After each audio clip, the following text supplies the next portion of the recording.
올 3월 달에요. 국제적으로 아주 굉장한 중요한 이슈가 두 가지 있었습니다.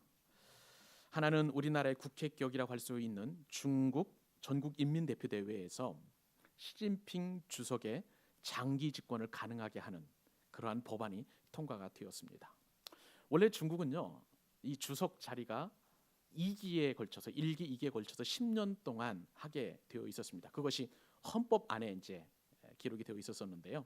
이번에 통과된 이 헌법 개정안으로 말미암아서 시진핑 주석은 기한이 정해지지 않은 무기 주석 자리에 앉을 수 있는 토대를 마련했다고 할 수가 있겠습니다.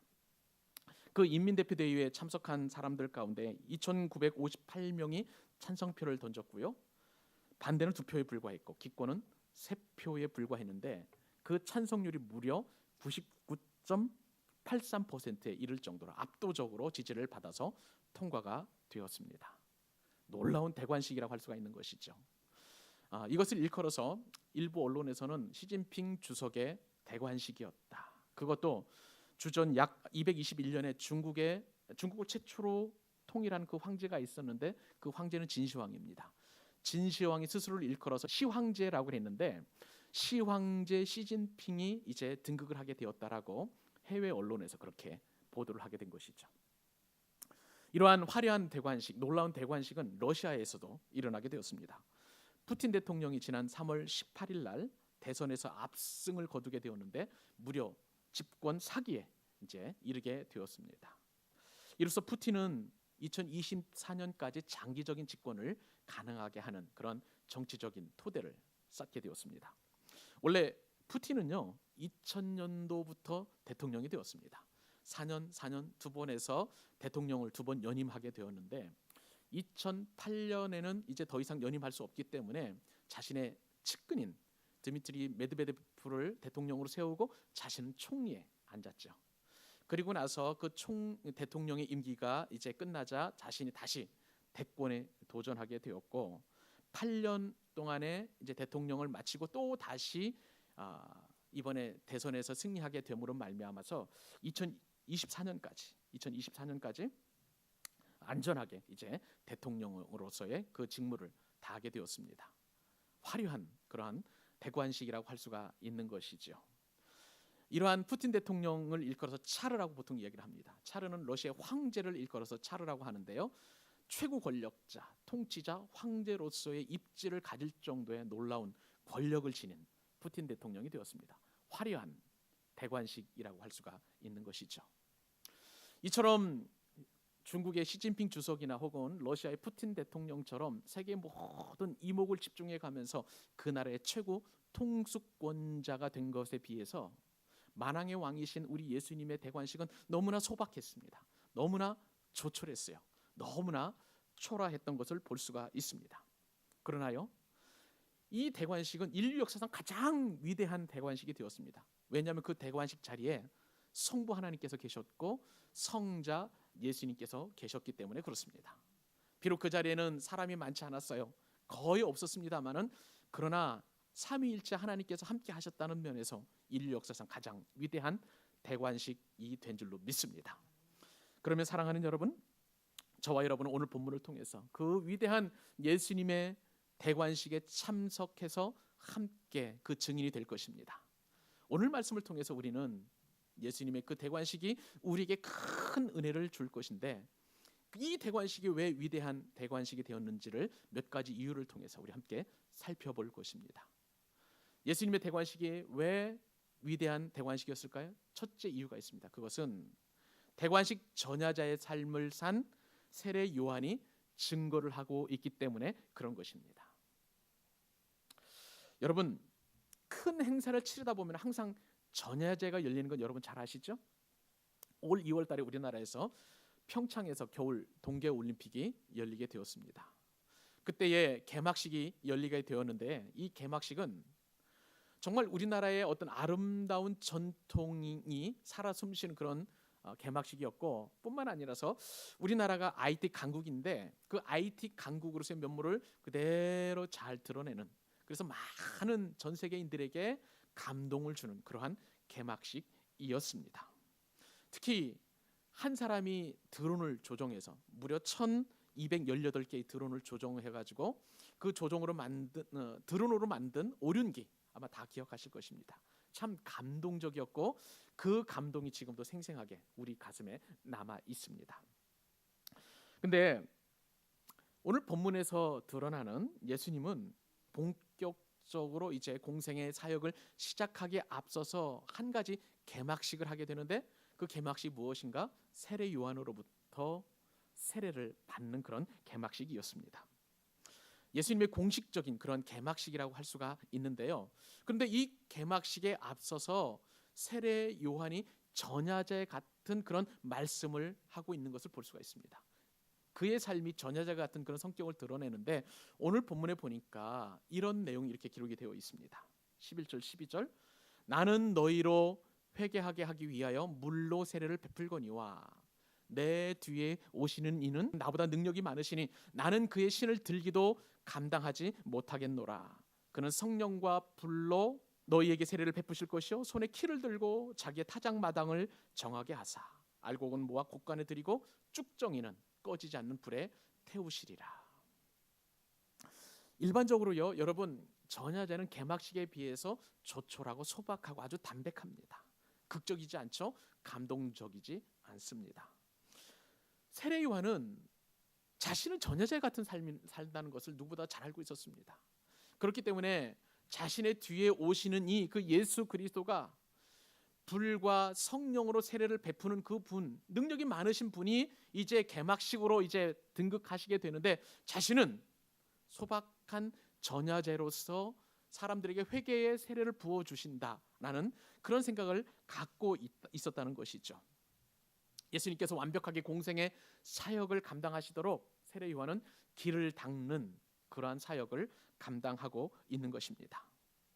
근데 전야제 같은 삶이라고 할 때에 오늘 본문에 보니까 세례 요한은 예수님은 높이고 한없이 높이고 자신은 한없이 낮아지는 그러한 모습을 보여주고 있습니다. 세례 요한은 자신이 가지고 있었던 분명한 자기 정체성이 있었어요. 그것은 무엇이느냐? 자신은 회개를 위해서 물로 세례를 베푸는 작은 자에 불과하지만 내 뒤에 오시는 분은 자신과는 비교도 할 수 없을 정도로 엄청난 능력을 가지고 성령과 불로 세례를 주는 분이다라고 이렇게 생각하고 있었던 것이죠. 그렇기 때문에 자신은요, 내 뒤에 오시는 분의 신을 들기도 감당하지 못할 그런 사람이라고 고백하고 있는 것입니다. 여러분, 세례 요한이 고백했던 그 고백 가운데 나는 내 뒤에 오시는 이의 신을 들기도 감당하지 못하겠노라라고 하는 그 말의 의미가 무엇일까요? 세례 요한이 살던 그 지역, 예수님이 살던 그때 당시에 그 지역은 팔레스타인 지역이었습니다. 이 팔레스타인 지역에서 사는 사람들이 대부분 신는 신발은 샌들이었어요. 통풍이 잘 되고 그리고 그다음에 가볍죠. 그리고 누구나 다 편하게 신을 수 있는 신발. 그곳은 사막 기후이기 때문에 이 샌들이 너무나 좋은 그러한 신발이었던 것입니다. 근데 한 가지 단점이 하나 있었어요.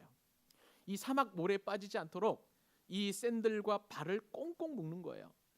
이 끈을 가지고 여러 겹을 묶어 가지고 이제 발에서 신발이 떨어지지 않도록 하는 그러한 불편함이 있었습니다. 그러니 그것을 풀어내려면 얼마나 어렵겠습니까? 그래서 잘 사는 집이나 혹은 상류층 집에서는 그 주인의 신발의 끈을 푸는 역할을 누가 했느냐? 그 집에서 가장 낮은 종이 그 일을 했던 것이죠. 가장 귀찮고 가장 힘든 일, 냄새나는 일을 그 집안의 가장 하찮은 종이 그 일을 감당했던 것입니다. 그런데 오늘 본문에 보니까 세례 요한은 그러한 문화적인 상황을 연결시켜서 나는 내 뒤에 오시는 분의 신발을 들기도 감당치 못하겠다. 다른 성경에 보니까 그분의 신발 끈을 풀기에도 내가 감당치 못하겠다라고 이렇게 이야기하고 있습니다. 여러분, 세례 요한이 도대체 어떤 사람입니까? 우리 지난주에 세례 요한이 어떤 사람인지 분명하게 살펴보았는데, 그때 당시에 많은 사람들이 양심의 화인을 얻어서 회개하지 않았어요. 하나님을 멀리했음에도 불구하고 그 죄에 대하여 심각한 어떤 생각을 갖고 있지 않았어요. 그런데 세례 요한은 그들에게 회개를 선포했습니다. 그리고 그들 회개한 자에게는 물 세례를 주었어요. 이 사역이 얼마나 크고 위대한지 예수님께서는 세례 요한을 여자가 낳은 자 중에서 세례 요한보다 큰 사람이 없다라고 인정할 정도로 주님이 인정하는 큰 사람이었던 것입니다. 그런데 세례 요한은 불과 성령으로 세례를 베푸실 그분에 비하면 나는 아무것도 아니다, 그분의 신을 들기에도 부족한 사람이다라고 지금 고백하고 있는 것이죠. 철저하게 낮추고 자신은 전야자로서 내 뒤에 오실 분의 그림자에 불과하지만 내 뒤에 오시는 분은 불과 성령으로 그리고 능력이 많으신 분으로서 메시아 사역을 감당하실 분이라고 이렇게 증거하고 있는 것을 볼 수가 있습니다. 세례 요한은요, 여기서 또한 어떤 이야기를 하냐면은 심판까지도 선포합니다. 내 뒤에 오실 이가 이제 곧 심판을 감당하게 될 터인데 그 예수님을 믿는 사람에게는 알곡과 같아서 그 알곡들은 다 모아서 곳간에 드리지만 예수 그리스도를 거부하거나 또 불신하거나 믿지 않는 사람들은 쭉정이 같아가지고 마치 주님이 이 땅에 오셔서 키즈를 통해서 알곡과 쭉정이를 구분해서 알곡은 곳간에 드리고 쭉정이는 저 불못 영원히 꺼지지 않는 지옥불에 떨어뜨리는 심판을 감당한다고 경고하고 있는 것입니다. 이처럼 세례 요한은 철저하게 전야제와 같은 그런 삶을 살았던 인물입니다. 사랑하는 여러분, 저와 여러분 역시도 요한처럼 주님만을 높이는 인생이 되어야 될 줄로 믿습니다. 주님을 높이고 존귀하게 여기고 거룩하게 여기고 우리는 한없이 낮아지는 인생이 될 수 있기를 축복합니다. 세례 요한에게 한 가지 삶의 모토가 있었어요. 주님은 흥해야 된다는 것입니다. 나는 쇠해야 된다는 것입니다. 이러한 세례 요한에 비해서 우리의 삶은 어떻습니까? 나는 흥하고 주님은 쇠하는 그런 삶을 살고 있지는 않습니까? 주님께서 오늘 이 말씀을 통해서 우리의 삶을 되돌아보기를 원하시는 것입니다.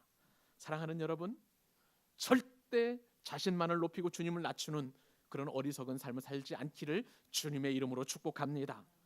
왜냐하면요, 예수님께서는 자신을 높이고 또한 주님을 높이기 때문에 나를 낮추는 그런 자에게 복을 주시는 분이시기 때문에 그렇습니다. 잠언서 4장 8절에 얼마나 큰 축복이 우리에게 주어지는지 이 말씀 같이 한번 읽기를 원합니다. 자, 읽겠습니다. 시작. 그를 높이라, 그리하면 그가 너를 높이 들리라. 만일 그를 품으면 그가 너를 영화롭게 하리라. 우리는 낮아지고 주님을 높임으로 말미암아 우리를 높이 들어주시는 그 주님, 그리고 그분을 품게 되면 우리를 영화롭게 하시는 그분 앞에 우리의 삶의 모든 것을 드리는 저와 여러분 될 수 있기를 주님의 이름으로 축복합니다. 오늘 본문에서 예수님께서는 대관식을 치렀다고 말씀을 드렸습니다. 자, 이 예수님의 대관식이 왜 위대한 대관식이 되었을까요? 두 번째 이유입니다. 그것은 죄가 없으신 분이 죄사함의 표징인 세례를 받으셨기 때문에 그렇습니다. 세례 요한은 말씀을 드린 대로 이스라엘 백성들에게 회개를 외쳤습니다. 그리고 주의 길을 예비하는 그러한 삶을 훌륭하게 수행하고 있었습니다. 그런데 이때에 굉장히 중요한 일이 일어나게 되었습니다. 그 일은 우리 주님이 세례를 받으신 사건입니다. 여러분, 주님이 세례를 받으신 사건이 얼마나 중요하고 또 얼마나 의미 있는 일이었는지 성경의 사복음서에 다 이 내용이 기록되어 있어요. 그 가운데 마태복음은 우리가 읽었습니다마는 예수님께서 세례 받으시는 그 장면 우리 같이 한번 읽어보도록 하십시다. 13절입니다. 시작. 이때에 예수께서 갈릴리로부터 요단강에 이르러 요한에게 세례를 받으려 하시니. 자, 이 말씀 자세히 보시면은요, 예수님께서 요단강에 세례 요한에게 세례를 받으려고 지금 오셨다고 했는데 어디서 오셨는지 성경에 어떻게 기록되어 있습니까? 갈릴리에서부터 요단강에 이르렀다고 성경에 기록되어 있습니다. 여러분, 예수님께서 지금 나이가 지금 30세예요. 공생의 시작을 이제 30세에 하시게 되었는데, 자, 그러면 오늘 말씀에 따르면은요, 예수님께서 본격적으로 공생의 사역을 시작하시기 전까지 살던 곳이 어디냐면은 갈릴리라는 것을 우리가 알게 됩니다. 구체적으로 말씀드리면 갈릴리 나사렛이었던 것입니다. 예수님께서는 거의 20년 이상, 거의 30세 가까이 평범한 삶을 사시면서 목수로서 그곳에서 삶을 사신 것이죠. 그리고 성경에 보니까 가끔씩 절기 때마다 예루살렘 성전에 올라가셔서 하나님 앞에 예배를 드렸던 것을 볼 수가 있습니다. 그런데 이러한 갈릴리 나사렛에서 사셨던 이 나사렛 예수라는 그 사실을 통해서 우리는 몇 가지 좀 짚고 넘어가야 될 부분이 하나 있습니다. 그 가운데 하나는 무엇이냐면요, 우리 예수님이 결혼하지 않고 미혼이셨다는 사실입니다.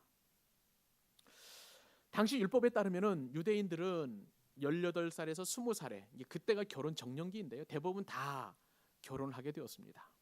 그런데 딱 결혼하지 않는 한 사람이 있었습니다. 한 부류가 있었습니다. 그것은 어떤 부류였냐면요, 나시린은 결혼하지 않았습니다.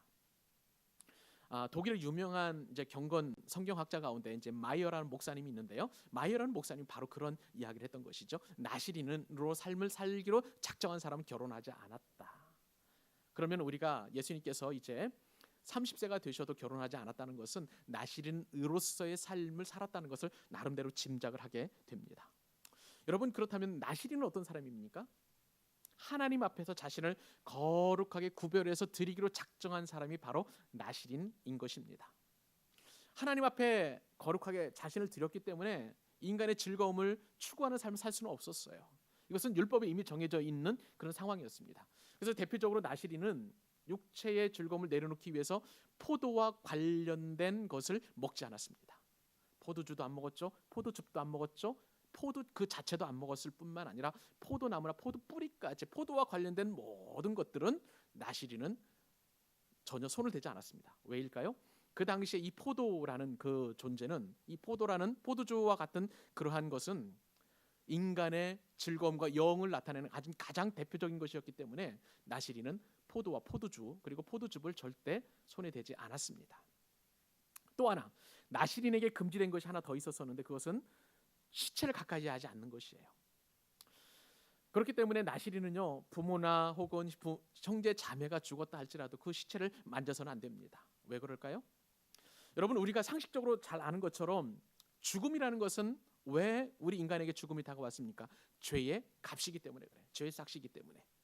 그래서 이 나시린은요, 죄와 상관없는 사람이었습니다. 그렇기 때문에 죄의 결과인 죽음과도 연관되지 말아야 되기 때문에 절대 그 죽은 시체에 손을 대서는 안 되는 것이죠.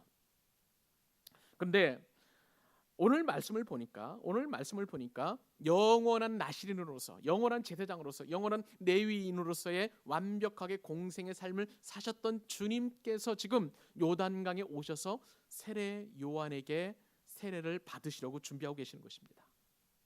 그렇다면 여러분, 세례란 도대체 무엇일까요? 왜 사람이 세례를 받아야 합니까?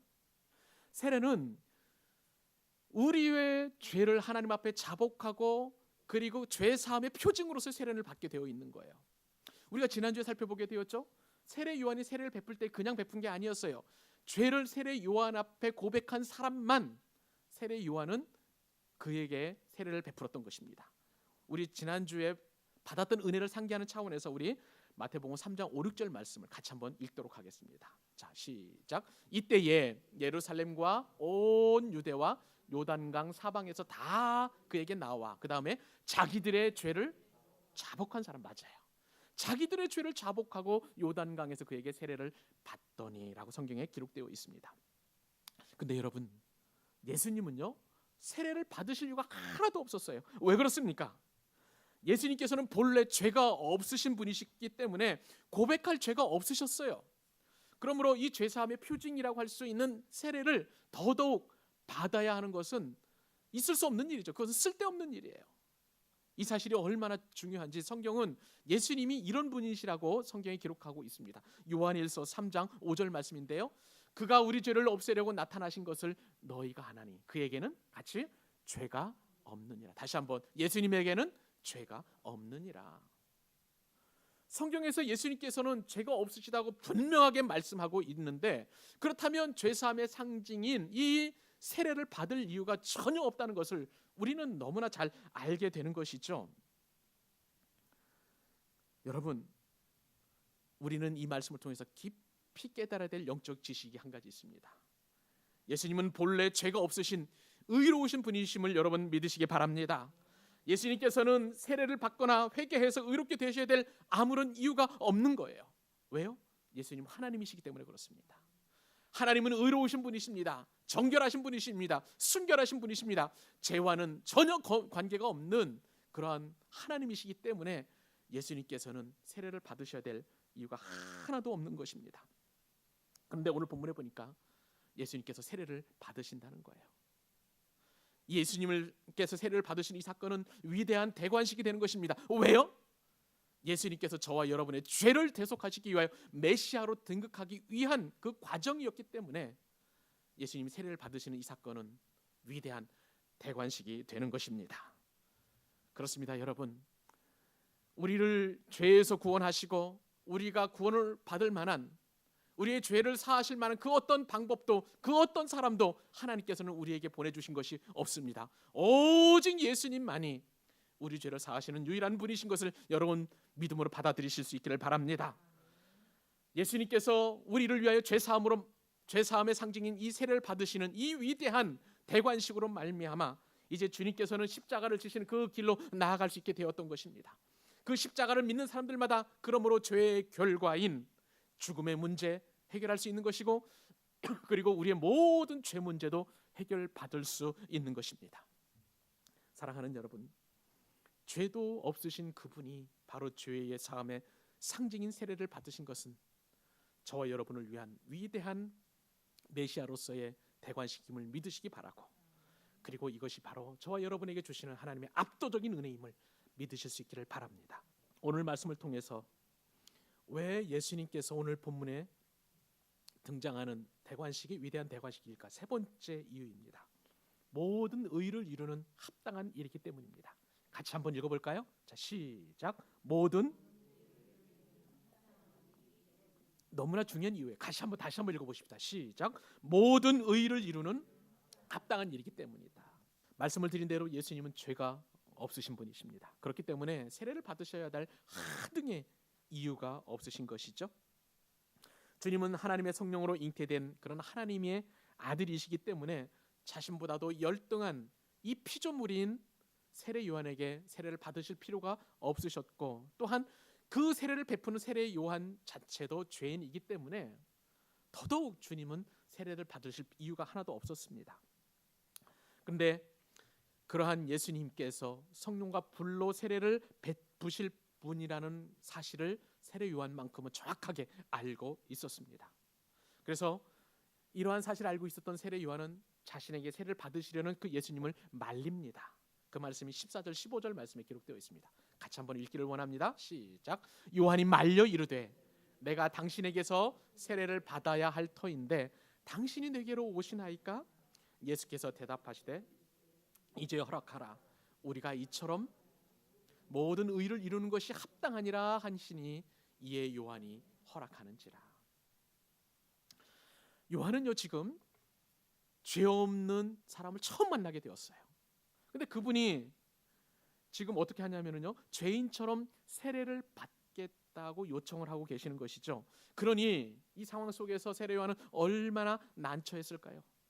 그래서 세례를 받으러 오신 그 예수님에게 손세례를 친 거예요. 말렸습니다. 하지 말라는 거예요. 내가 오히려 당신에게서 세례를 받아야 되는데 당신이 왜 나에게 세례를 받으려 합니까? 라고 그렇게 이야기했던 것이죠. 자신이야말로 예수님에게서 성령과 불로 세례를 받아야 할 자임을 고백했던 것입니다. 그런데 예수님은 굳이 백성들처럼 세례를 받겠다고 말씀하십니다. 주님께서 이제 허락하라라고 말씀하셨죠. 이것은요, 세례 요한의 말에 동의하는 말입니다. 그래, 네가 생각하는 것, 네가 말하는 것 다 맞아. 그렇지만 이제 너는 나에게 세례를 베풀어라 라고 이렇게 말씀하고 계시는 것이죠. 그러면서 예수님께서 왜 세례를 받으셔야만 하는지 그 이유를 분명하게 말씀하셨습니다. 모든 의를 이루는 합당한 일이기 때문에 세례를 받으셔야 한다는 것입니다. 여러분, 예수님께서는요, 지금 자신이 세례를 받는 그 이유가 모든 의를 이루는 것이라는 것을 밝히 드러냈습니다. 여러분, 그렇다면 모든 의를 이룬다는 말이 도대체 무엇일까요? 왜 예수님께서는 이처럼 세례 요한 앞에 모든 의를 이루는 것이 합당하다라고 이렇게 말씀하셨을까요? 모든 의라는 것은 하나님의 온전하신 뜻인 것입니다. 십자가에 달리기까지 아들을 내어놓더라도 모든 인류를 구원하시겠다는 성부 하나님의 온전한 뜻이 바로 모든 의였다는 것이죠. 그러므로 세례 요한의 세례를 베풀고 예수님 그 세례를 받으심으로 말미암아 모든 의를 이루는 것이 합당하다라고 지금 주님은 말씀하고 계시는 것입니다. 여러분, 이것은요 구약의 모든 율법이 말씀하는 바예요.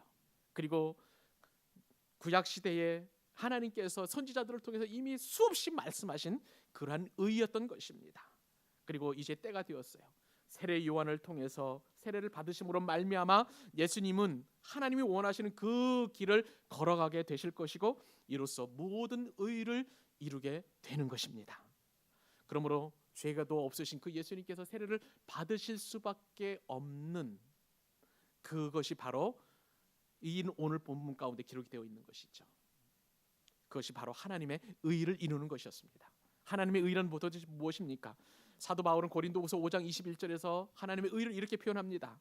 하나님이 죄를 알지도 못하신 이를 우리로 대신하여 죄로 삼으신 것은 우리로 하여금 그 안에서 하나님의 의가 되게 하려 하심이라. 아멘. 하나님이 죄를 알지도 못하신 이를 우리로 대신해서 죄로 삼으신 것은 그 안에서 하나님의 의가 되게 하시기 위해서, 우리로 하여금 그 안에서 하나님의 의가 되게 하시기 위하여 바로 이처럼 하나님의 의를 세웠다는 것입니다. 사랑하는 여러분, 오늘 말씀을 통해서 하나님이신 성자 예수님과 세례 요한의 삶의 분명한 목표가 드러나고 있습니다. 그것은 하나님의 온전하신 의, 즉 하나님의 뜻을 이루는 것이었습니다. 그러므로 저와 여러분, 하나님의 은혜로 말미암아 예수 그리스도를 믿고 하나님의 자녀된 저와 여러분의 삶의 분명한 목적도 세례 요한처럼 그리고 성자 예수님처럼 하나님의 온전하신 뜻을 이루어가는 그러한 복된 삶을 살아야 될 줄로 믿습니다. 우리 가정에서도, 우리 직장에서도, 우리 사업장에서도, 학교에서도 분명히 그 하나님의 뜻에 순종하는 삶을 살기를 하나님께서는 요구하고 계시는 것이죠. 이것이 바로 모든 의를 이루는 것임을 여러분 믿으실 수 있기를 바랍니다.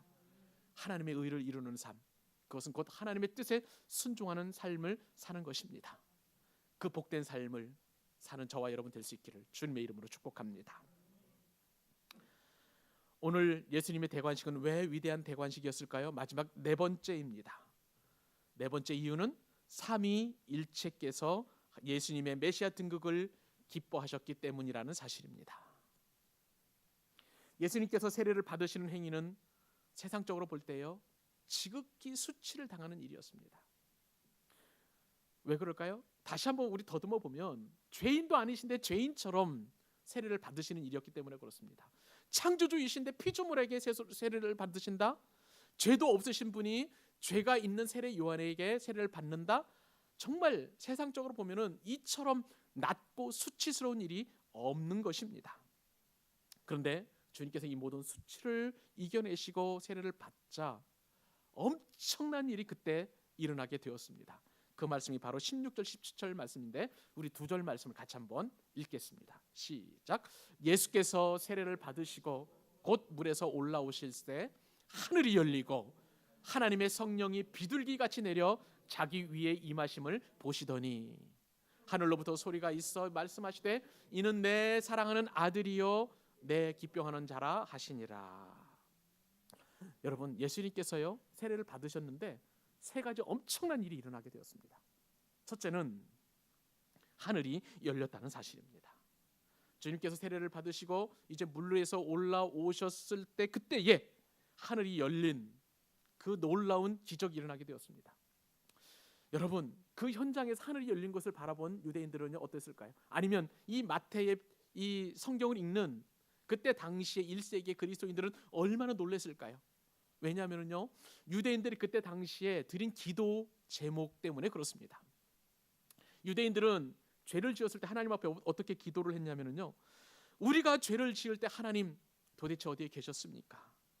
내가 너무나 죄 때문에 괴롭습니다.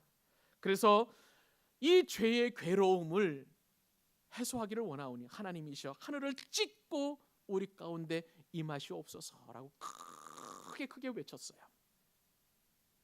그러므로 죄도 없으신 그 주님께서 세례를 받으셨을 때 하늘문이 활짝 열렸다는 것은 예수님께서 죄인들 사이에 친히 임하셨다는 것을 그들은 즉시 알 수 있었던 것입니다. 그만큼 하늘이 열렸다는 것은 놀라운 사건이었어요. 유대인들 입장에서 보면은 그것은 죄인 가운데 메시아가 임했다는 사실을 누구보다도 잘 알게 되는 사건이었던 것입니다. 두 번째로 큰 사건이 일어나게 되었는데, 그것은 성령께서 비둘기같이, 하나님의 성령께서 비둘기같이 예수님 위에 임하신 것입니다. 여러분, 예수님께서 세례 받으셨을 때에 성부 하나님께서는 성령 하나님을 보내셔가지고 능력을 주셨어요. 지혜로 기름을 부어 주신 것입니다. 그래서 메시아 사역을 잘 감당하실 수 있도록 성령께서 기름을 부어 주신 것입니다.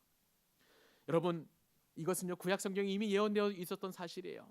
메시아가 이 땅에 올 때에 그 능력을 그리고 지혜를 받기 위해서 여호와의 영이 임할 것을 이사야는 오래전에 이미 예언을 해 하고 있었습니다. 그 말씀이 이사야서 61장 1절로 3절 말씀입니다. 주 여호와의 영이 내게 내리셨으니 이는 여호와께서 내게 기름을 부으사.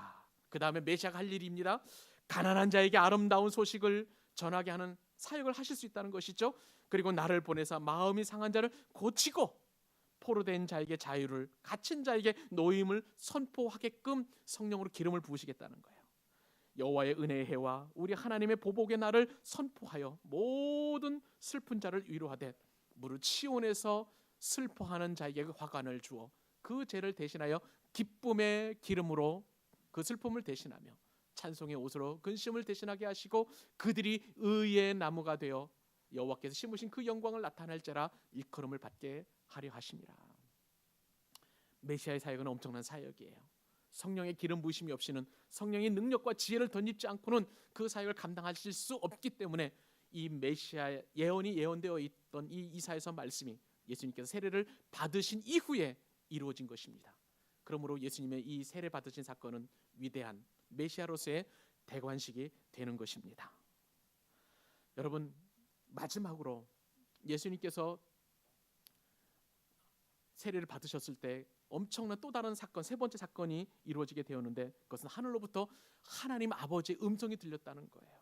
이는 내 사랑하는 아들이요 내 기뻐하는 자니라. 하나님의 아들이신 예수님은 하나님이 사랑하시는 분이시에요. 그래서 인류를 구원할 사명을 맡아서 메시아의 왕자에 오르신 그런 분이십니다. 그래서 성부 하나님께서는 이 성자 예수님을 특별히 더 사랑하신 것이죠. 원래 이러한 성자 예수님에 대한 대관식은요, 이미 시편 말씀을 통해서 오래전에 기록되어 있었습니다. 하나님께서 이러한 대관식에 오르실 그 예수님에 대해서 이미 얼마나 기뻐하는 일인지 이미 예언이 되어 있었던 것이죠. 시편 2편 7절 말씀입니다. 내가 여호와의 명령을 전하노라. 여호와께서 내게 이르시되 너는 내 아들이라. 오늘 내가 너를 낳았도다. 우리가 찬송으로 즐겨 부르던 이 말씀, 이것은요 시편 2편 말씀은 특별히 왕의 대관식 가운데 읽혀졌던, 낭송되었던 그러한 시편이었습니다. 이 시편 말씀처럼 너는 내 아들이라, 너는 내 아들이라는 이 말씀이 하늘로부터 하나님 아버지에게로 지금 낭송이 되고 있는 거예요. 대관식임을 우리가 이 말씀을 통해서 너무나 잘 이해할 수 있게 되는 것이죠. 너는 내 아들이라는 이 말씀은요 이미 여호와께 택한 종이라는 예언의 말씀도 함께 들어가 있습니다. 이사야서 42장 1절 말씀에 따르면 내가 붙드는 나의 종 내 마음에 기뻐하는 자 곧 내가 택한 사람을 보라. 내가 나의 영을 그에게 주었은즉 그가 이방에 정의를 베풀리라. 이 메시아는요 하나님 기뻐하시는 자라는 거예요. 여호와께서 선택하신 종이라는 거예요. 그래서 기뻐하는 자라, 그리고 내 사랑하는 아들이라라는 이 말씀이 이제 완벽하게 예수님의 세례 사건을 통해서 이루어진 것을 볼 수가 있습니다. 그렇습니다. 사랑하는 여러분, 오늘 말씀을 통해서 예수님께서 세례 받으시고 하늘의 문이 열려지고 그리고 하늘의 음성이 들려지고 무엇보다도 성령이 비둘기같이 임하신 것은 구약 성경에 예언되었던 메시아로서의 예수님의 모든 예언이 성취되었음을 오늘 말씀을 통해서 우리에게 주시는 것입니다. 하나님의 말씀은 1.1획도 없이 그대로 이루어지게 되었고 그 말씀대로 예수님께서는 지금 위대한 대관식을 치르신 것입니다. 사랑하는 여러분, 오늘 말씀을 통해서 하나님 주시는 교훈이 무엇입니까? 예수님은 물 세례를 받으심으로써 메시아로서의 대관식을 다 마쳤습니다. 이러한 대관식에 앞서서 세례 요한은 메시아에게 세례를 베풀었음에도 불구하고 자신은 철저히 낮추는 삶을 살게 되었습니다. 세례 요한처럼 우리도 주님만을 높이고 위대한 대관식으로 치르시고 그리고 메시아로서 우리 죄를 사하시기 위하여 이 땅에 오신 그 주님을 높이는 삶을 살 수 있기를 바랍니다. 예수님만 높이십시다. 주님을 거룩하게 높이십시다. 존귀하게 여기십시다. 그러면 주님께서는 우리의 삶도 높여주시고 우리를 영화롭게 하여 주실 줄로 믿습니다. 또한 오늘 말씀을 통해서 우리에게 주신 놀라운 위대한 사건들도 말씀해 주셨습니다. 하늘의 문이 열렸다는 것입니다. 하나님께서 예수님을 통하여 하늘의 문을 여신 것처럼 저와 여러분에게도 우리 인생 가운데 하늘의 문을 열어주실 줄로 믿습니다. 우리에게 닫혀졌던 모든 것들은 다 열려지게 될 줄로 믿습니다. 우리의 질병의 문제도, 우리의 가난의 문제도, 우리의 고통의 문제도 열린 하늘문을 통해서 들려주시는 그 놀라운 복으로 말미암아 다 해결되고 하나님의 자녀로서 예수님처럼 당당하게 승리하며 살아갈 수 있도록 은혜를 베풀어 주실 줄로 믿습니다. 또한 주님께서는 우리로 하여금 이 땅에서 승리할 수 있도록 성령의 기름을 부어 주시는 분이십니다. 성령의 기름 부으시면 우리가 세례 받을 때 이미 부어 주셨습니다. 그러므로 예수님처럼 우리는 능력받은 사람들입니다. 그 능력을 가지고 우리의 삶의 모든 영역에서 예수님처럼 살아갈 수 있기를 바랍니다. 당당하게 그리고 든든하게 그리고 무엇보다도 성령의 그 능력을 덧입어서 승리하는 저와 여러분 될 수 있기를 축복합니다. 무엇보다도 주님이 우리에게 말씀하십니다. 하늘 문을 여시고 너는 내 사랑하는 아들이여 내가 기뻐하는 자라. 여러분 한 사람 한 사람을 우리 하나님께서 사랑하신다, 기뻐하는 자라고 말씀하여 주십니다. 그 능력의 말씀 붙잡고 위로의 말씀 붙잡고 우리의 삶이 아무리 어렵고 힘겹다 할지라도 하나님의 음성이 주시는 온유함과 그 능력을 가지고 주님의 그 사랑을 덧입어서 승리하는 여러분 될 수 있기를 우리 주님의 이름으로 축복합니다.